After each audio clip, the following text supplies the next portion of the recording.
Hello and welcome to the Enter the Dank podcast. So my name is Stanley J Winter. I'm a horror author and gothic connoisseur, and basically I just love dark, dank, horrible shit. Whether it's art or music or literature, I have a passion for all things dark and gruesome, and that's really what I want to celebrate in this podcast. So I already do a channel called Danklit666. So if you're interested in literature, the darker literature, I read extracts, and I really focus on extracts that are kind of grisly, gruesome, dank, nasty, and I look at the kind of death angle of those. I really focus in on the way that death is presented, because for me, all dark art, the primary purpose of all dark art should be to confront death in some way. It may make other points as well. It may highlight other issues like social issues, but I think the primary purpose of any dark art has got to be to confront death in some way. And that's what I want to celebrate in this channel: the culture of death. The culture of darkness, the power of the individual, all these things. So anyway, this is the first episode. This is going to be a bit more relaxed than my other podcast, possibly a bit more sporadic, but I'll see how that goes in terms of time and getting the videos out. I'm not editing my videos at the moment. This is kind of raw. I'm just putting out content at the moment, seeing what sticks, and seeing how things go. Most of my time is taken up by writing. I do have a novel coming out soon called Krill's Tale with Nightmare Press, which is based in Kentucky. I'm really excited for that to come out later this year. It's a very, very dark, disturbing tale. But at the moment, I also have the Saga of Maudline, an 88-page horror quest in zine format, which is really dark and grisly, and is narrated by my arch nemesis, the Warlock of the Northern Dank. So this is available on my website, www.enterthedank.com, for £6.66. At the moment, I'm only it says on there that I'm only shipping to the UK. I will ship to other places, but I probably have to negotiate a shipping fee, so do get in touch on the contact box, and I'll be happy to do that. Negotiate a very reasonable shipping fee. I just don't want to be obviously poor, and for UK residents, I've included shipping in the price of the zine for now. So go on there. I've got other stuff. I've got hats. I've got shirts that are pretty cool too. Anyway, today I was thinking, what can I do for my first Enter the Dank podcast? And one thing that I really love, and that I think is, like, if you had to pick a motif of dark culture, it would probably be a skull, right? Because it reminds us of our own mortality. But I think there's more to skulls than that. I think for me, they're also a great symbol of the power of the individual, a satanic symbol in that sense. I had a realization of this when I was in the catacombs in Paris, and the skulls in the catacombs are taken from, if you haven't been to the catacombs, it's like a maze, an underground maze full of skulls and bones, human skulls and bones, like presented in the most beautiful, decorative manner. But a lot of these skeletons were taken from the old cemetery that was there before, and mass graves and things like that. So they were sort of taken and carefully rearranged. A lot of them would have been plague victims, I imagine. And in one sense, you could look at this mass of skulls and bones. Oh, sorry, that's the dog coming in. There he is. This is Terror. Terror the Hound, who is a gorgeous boy, but a bit of a nuisance. There he is. You see him? There he is, a good boy. So, he likes skulls and bones in general. So, in the catacombs of Paris, you could look at that mass of bones and skulls and say it actually speaks of the anonymity of the human, and it speaks more to kind of the general mass of humanity. It kind of, you could say that death unites us all. Death makes us, I guess, from a socialist perspective, you could say, well, it kind of it equals everyone, doesn't it? It kind of, whether you're a king or whatever, you end up as a skull, a skeleton. So in that sense, it's equalizing. It's it's kind of what's the word? Egalitarian. Death is egalitarian. But I think you can also view it another way, which is where each skull is a representation of our individuality, because within each skull, of course, is an individual brain. So you see all this mass of skulls, but it isn't just a mass. Each one is an individual unit, and the skull, of course, acts as this wall of that to preserve, to protect our individual thought that no one else has access to. No one else has access to. And isn't that beautiful, that we have alone access to our mind, our thoughts, and even in death, to some extent, through the skull, the motif of the skull, that individuality is preserved. I think that's very powerful. So I do like skulls. I've collected skulls for a while, and I thought today I'd show you some of the best things that I have in my collection. So first up is this pike. Now this is French, I believe. It's a French antique.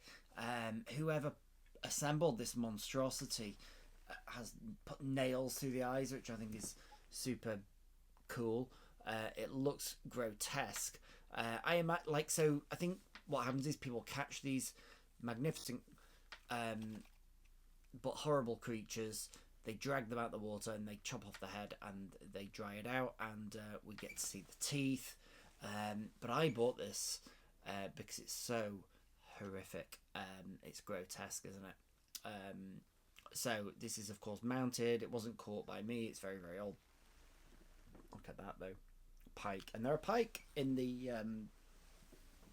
I live in Yorkshire. We have them in the canals around here. They're like bigger than you would think. And I watched a video recently of a pike. Some guy threw a dead rat in to the river on a line and kind of wiggled it around, and the pike came in, swallowed the rat. And I think that's why some people don't like eating pikes. They're also a bit bony. I've never eaten a pike, but yeah, apparently they do eat rats.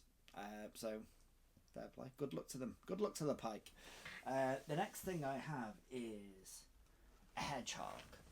There's still a bit of fur on this. So I actually found, what happened was I was out with my my partner's friends who in Oxford, who and they're all quite they're very respectable people, and we were out having a picnic, and I was wandering around. I had the dog with me, and I just noticed this fucking hedgehog being dead, and I thought I'd really like a hedgehog skull.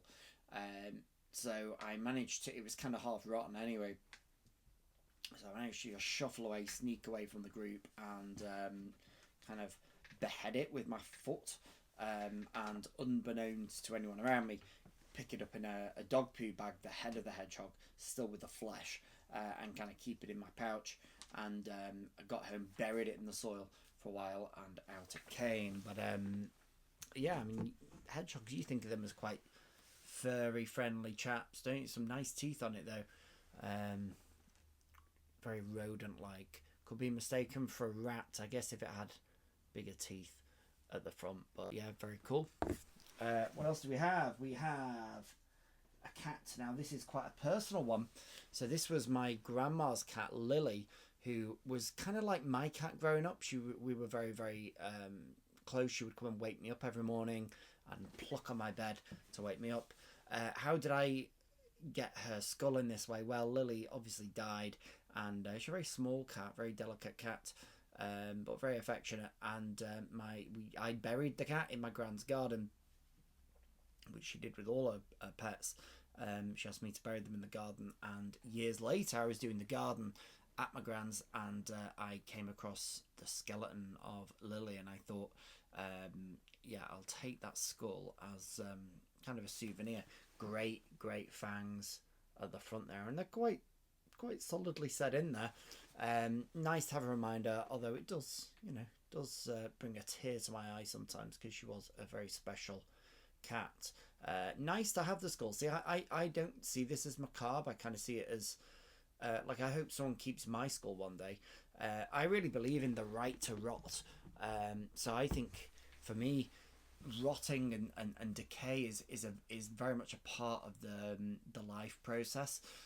So for me, I don't like the idea of being burnt, because I think it disrupts that process. I think rotting is part of life, and our skull is what we leave behind. So I think yeah, I mean, I'd quite like my skull to be in a cool place. I don't know where, possibly on the bookshelf of an ancestor, or I don't know, put a candle in it and carry it around. I don't mind what they do with it, really, as long as it's not burnt, as long as it's somewhere. Anyway, this is a cormorant. This is pretty cool. So this was my partner saw a struggling cormorant in the woods, but was unable to access it to help it, and thought, well, it'll be fine.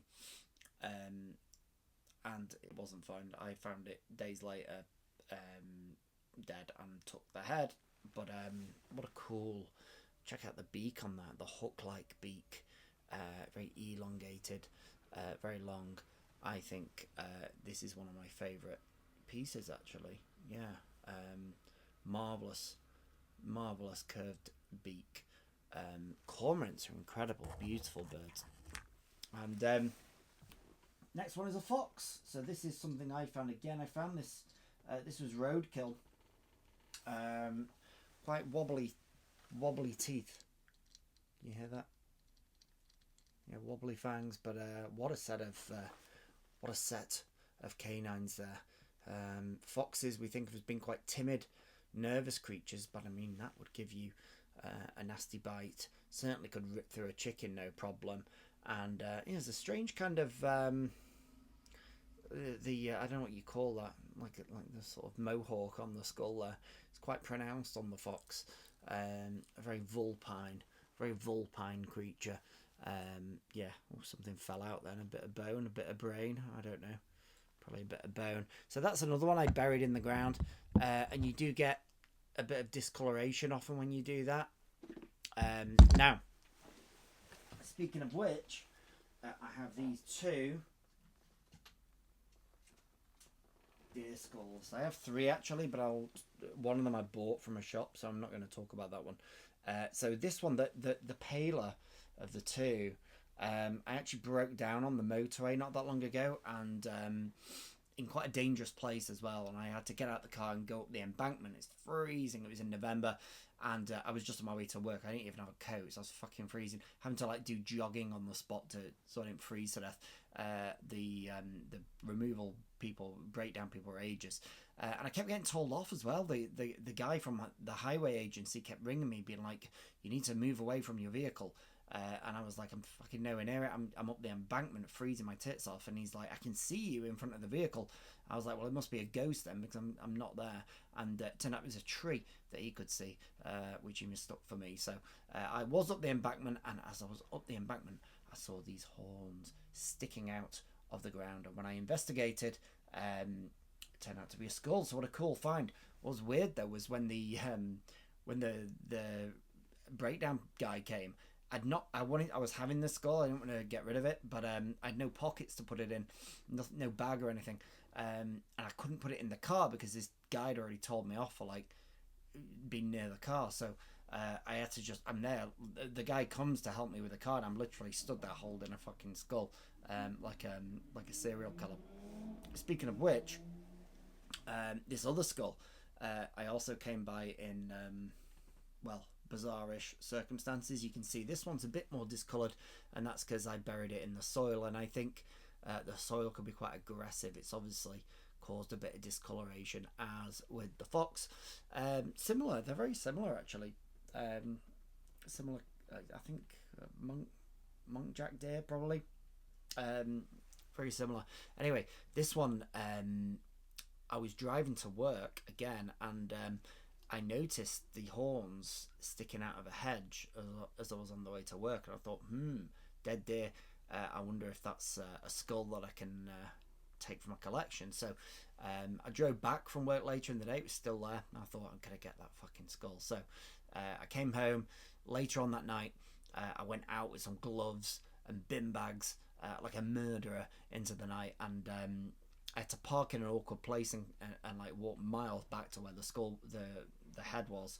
At least what I thought was a head. It turned out it was like half of a deer severed off, kind of below the waist. So it was basically the top half of a deer with the front legs and a head, and it was quite like recently dead. The eyes had been ravaged. I could see some organs still in there. The heart was definitely in there, but there was quite a lot of flesh on it. The head was like fully fleshed, basically. But I thought, I've come this far, I want to get the head. So I basically, like, it was really hard to move because it was bigger. This looks very, very small, but actually the with all the fur on and things, it was actually very, very big, and very floppy, very bendy, hard to move, hard to manipulate, and heavy too. You realise, like, if you were a murderer, how hard it would actually be to deal with the body. It's very, very hard, and post rigor mortis, very floppy, and the neck, ultra kind of bendy too. So I didn't know what to do. I couldn't get it in the bin bags because the horns were getting in the way. It was too big. So I had some bags for life in the car that I just sort of laid it on top of, and brought it home and buried it in the garden. And I hoped that I'd be able to get it out complete, but I think I left it in the soil a bit too long, and the rib cage just fell to bits. I was going to use it as like a lampshade or something. I thought that would have been cool, but unfortunately it was just a load of bones. The head, though, did come out. I lost part of the skull and the lower jaw. Again, I think I left it in there too long. The soil just fucking like did its work, basically. Apparently the best thing to do is to keep them in water. But I mean, it's just not that practical for me. I have a house with kids. They'd be like going rooting in it. My kid, my older boy, who's 5, loves all this shit. Like he's forever trying to get in this room and be like looking at the skulls and things, and I have to keep him out because obviously they're probably not. They've all been cleaned, but I imagine they still have some bacteria and things. And I don't want him breaking them either. But he would like play all day with these skulls. He thinks they're really cool. Interestingly enough, so this coffin actually had a taxidermy bat in it that my partner bought me as a present, and it was so cool. But as you can see, it's empty, and that is because we believe the dog got in and ate the bat. Now, we initially blamed our boy for it, and we were worried that he'd actually taken it to school, because he sometimes sneaks toys to school in his bag or up his jumper, and shows them his friends, and then he'll hide them in his drawer at school. So we were very worried that he's took them. We were like, look, have you taken this back to school? And he was like, no, honestly I've not. But we had to make sure. We had to go and speak to his teacher and say, just want to check that our son hasn't brought a dead bat to school. And she's like, what, a real bat? And we're like, yeah, dead, but it may be in his drawer. It wasn't in his drawer, and the whole embarrassing process was unnecessary, because now we think that the dog ate the bat. There's been no trace of it found, unless it flew out the window. I assumed the dog ate it, but that's a shame. I've got a cool coffin though. I could put something else in there one day, maybe.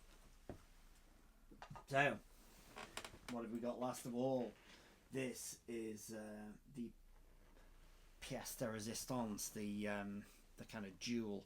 I don't have a complete human skull, unfortunately. I would love to have one in my collection, but this is the closest thing I've got. So I bought this from Cabinet of Curiosities on the internet. It is a human mandible, a real human mandible, and Unfortunately, I don't know much about the poor owner of this mandible. I would have liked to have known at least who they were and, a bit of story, at least how old it is. I imagine it is quite old. I don't know how old it is.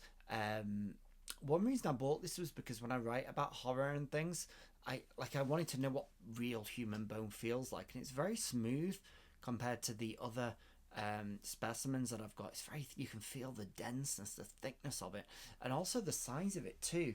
You don't think of your jaw being that big, but I guess when you feel it, it kind of is. But it does feel big. It feels very heavy. It's shiny. It has a smell to it too, like a kind of waxy smell, slightly. The sockets are cool. You can see it's got no. Some of them have teeth that you can buy. This one doesn't have teeth, but you can see in there the little kind of dark sockets where the teeth would have been. And I like to, I like to kind of write about those. Look closely. You can see little kind of holes in the bone, little pores that have opened up in the bone. I wonder how long this will last. There are little holes in it too. I don't know if they were injuries or if those holes are kind of natural. I'm guessing they're natural because they've occurred at either side. Maybe you get little mites and things that bury into bone. I don't know. But it's a very nice thing to have. Slightly yellowed. Again, I like to write about these things. If I am writing about bone, I'll often look at this and be inspired by the kind of colour, the texture as well. Almost not real. Almost looks like it isn't real. Like it's like it is made of wax or something like that. But very weighty to hold. Very cool. Some people really are freaked out by this. My partner, it causes her to feel physically sick to look at this. She won't even touch it. My little boy's not bothered by it. But that's kids love gross stuff. But I think this is a test. I think if you are grossed out by this or you think it's weird, then you probably won't like anything that I do, and you should switch off the channel right now, because this is the litmus test, if you will, of the dark, the weird. If you like, if you are not cringed out by human bone, then human skulls and stuff like that, and death, then you will enjoy the sort of thing that I'm doing. But if it makes you feel queasy, it's probably not for you. Anyway, that's my skull collection. Hopefully I'll be able to add to it. Hopefully it'll continue to grow. Oh, this is quite cool. Forgot about this. This is a dried out frog. So I found this, and I love the way these things dry. They kind of go all sinewy and weird. And you could wear that on a necklace, couldn't you? A bit crispy. Probably be a nice snack, wouldn't it? But yeah, dried frog, very witchy, kind of cool. Bit H.P. Lovecraft, isn't it? I was actually influenced by, so in my book Krill's Tale, it's about a boy with really weird feet, and I was actually influenced by a dog treat of a chicken's foot. You can buy these chicken's feet dog treats that have got this kind of horrible. Obviously, they're covered in like some, I don't know, some food product, probably like solidified gravy or something. It's very, very shiny and glossy, and the foot had this really weird twisted quality, and I was a little bit inspired by that, and also by the kind of sinewy nature of the frog. They inspired the character's feet in my book.